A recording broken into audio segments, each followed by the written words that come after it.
Assalamualaikum warahmatullahi wabarakatuh. Video kali ini kita akan membahas menu deposito di akun supervisor.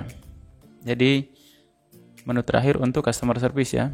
Sebelumnya kita sudah membahas CIM, kemudian ada rekening, kemudian ada cek billiard, kemudian deposito. Selanjutnya nanti ada transaksi teller ya. Kita menyelesaikan untuk yang deposito.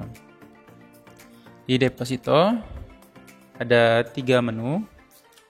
Ada menu otorisasi pembukaan, kemudian ada otorisasi break deposito, kemudian ada inquiry deposito. Kalau pembukaan berarti otorisasi ACC untuk pembukaan deposito, sedangkan otorisasi break deposito itu untuk menutup dari deposito tersebut. Kemudian ada inquiry deposito, itu list atau data-data tentang deposito, baik itu list deposito aktif, inquiry deposito tidak aktif. Tidak aktif ini maksudnya adalah yang break deposito ya. Kemudian ada inquiry deposito jatuh hari ini, yang jatuh temponya hari ini. Kemudian ada inquiry deposito jatuh pada hari ini sampai dengan 7 hari lagi. Jadi antara hari ini dengan 1 pekan ya, dalam 1 minggu ini. Kemudian kita mulai satu persatu. Kita mulai dari otorisasi pembukaan deposito. Nah, di otorisasi pembukaan deposito terdata saat ini yang melakukan pembukaan deposito mudharabah dan harus diotorisasi oleh supervisor sebanyak 4. Ada 4 ini. Keterangannya ada 4. Ada 4 rekening yang akan dilakukan otorisasi atau yang membutuhkan otorisasi dari supervisor. Yang pertama dengan nomor rekening 31198633319, kemudian ada 3119398810, kemudian ada 3119385455, kemudian yang terakhir di 3119306975. Dengan nasabah yang berbeda 1, 2, 3, dan 4 dengan nomor SIP-nya juga berbeda. Jadi ada 3 rekening yang berbeda dengan nomor SIP yang berbeda.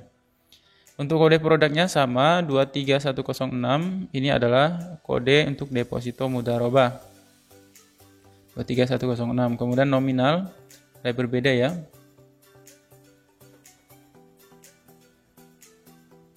Ada yang 171, 172, 170 dan 171. Ada 171.500.000, ada 172.100.000, kemudian ada 170.200.000 dan 171.700.000. Untuk tanggal bukanya sama, di hari yang sama, di tanggal yang sama. Kemudian tenornya adalah di 6 bulan ya. Setelah kita bahas di video sebelumnya, ini ada yang 6 bulan, ada yang 12 bulan. Jadi tergantung dari nasabahnya. Namun di contoh kali ini tenornya hanya di 6 bulan. M2 adalah amount ya, 6 bulan. Untuk tanggal jatuh temponya sama karena tanggal bukanya juga sama. Jadi kalau tanggalnya sama, kemudian jatuh temponya pasti sama. Nih. Nisbah bagi hasilnya sama 48 semua karena tenornya ini 6 bulan.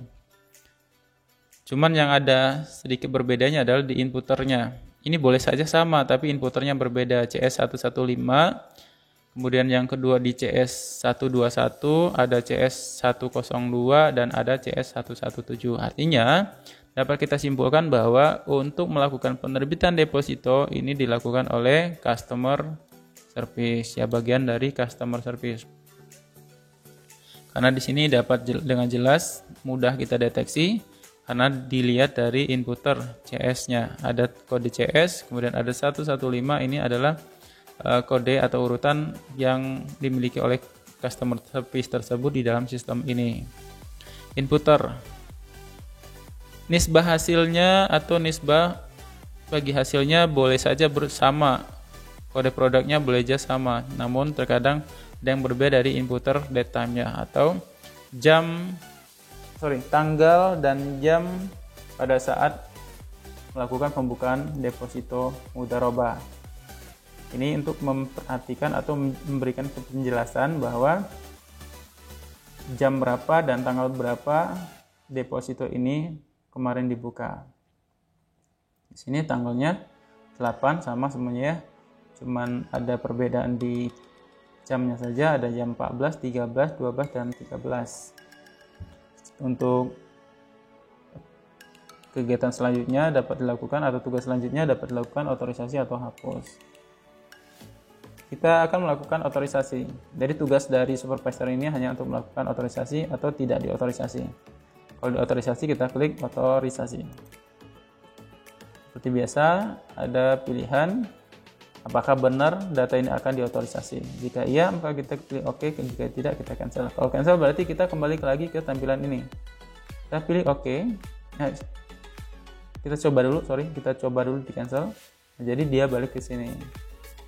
Nah, kita otorisasi, kita pilih OK. Nah, jadi ini sudah berhasil, ada keterangannya di bagian atas kotak ini. Otorisasi pembukaan deposito mudharabah berhasil. Dengan nomor deposito 3119863319. Ini ya. Sudah jelas, otorisasi time-nya di 14.51. Inputernya di 14.17.43. Di tanggal yang berbeda pula.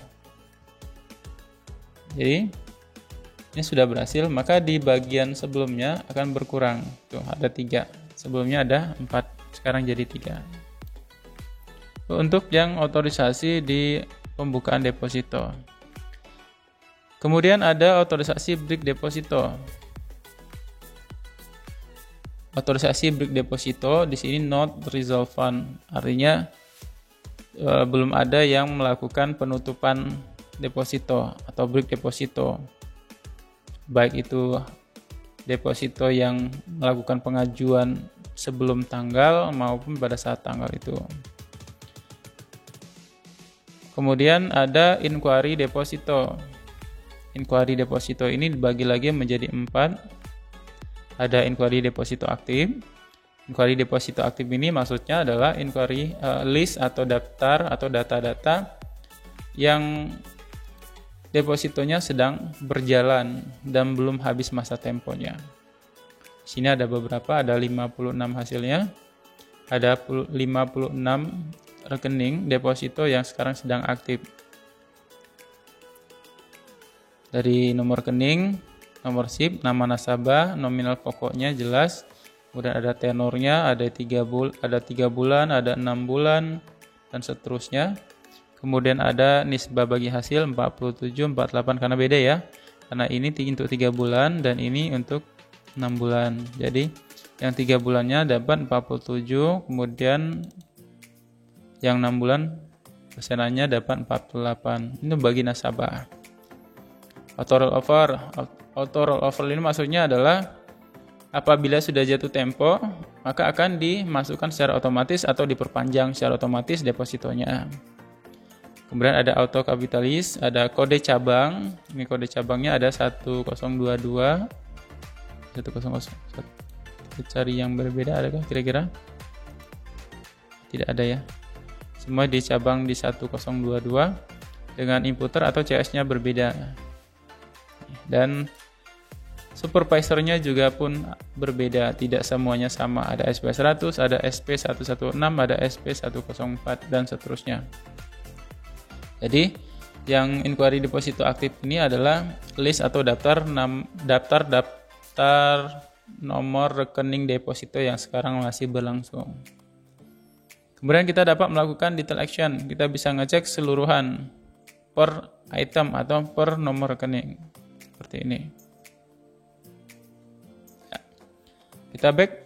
Kita kembali, tadi kita ada di otorisasi, ada di inquiry deposito aktif ya. Kemudian ada inquiry deposito tidak aktif. Ini ada 1. Dana akan digunakan. Dia sudah melakukan break deposito, sudah sudah di ACC atau sudah diotorisasi oleh supervisor. Setelah di break tadi, baru kita masuk ke inquiry deposito tidak aktif. Ini tampilannya. Artinya ini dia melakukan penutupan depositonya. Depositonya tidak dilanjutkan atau di auto rolloverkan. Kemudian ada inquiry deposito jatuh hari. Nah, pada hari ini yang jatuh tempo rekening mana? Nah, kalau di sini belum ada atau tidak ada. Kemudian ada yang selama 7 hari juga tidak ada. Jadi untuk melihat deposito yang habis atau masanya atau tenornya habis pada hari ini akan tampil di JT hari ini. Kemudian untuk yang selama 1 minggu dapat dilihat di sini. Jadi ini bisa dapat dilihat per hari, ini dapat dilihat per minggu dan 1 minggu ini. Ya, itu untuk deposito. Jadi otorisasi bagian customer service dari rekening, dari CIF, rekening, cek, biliet, dan deposito sudah selesai. Semoga bermanfaat. Untuk Anda melihat, jika Anda ingin melihat video tentang otorisasi rekening, kemudian cek biliet, dapat Anda lihat di video sebelumnya. Terima kasih, semoga bermanfaat. Saya tutup untuk deposito. Wabillahi taufiq wal hidayah. Wassalamualaikum warahmatullahi wabarakatuh.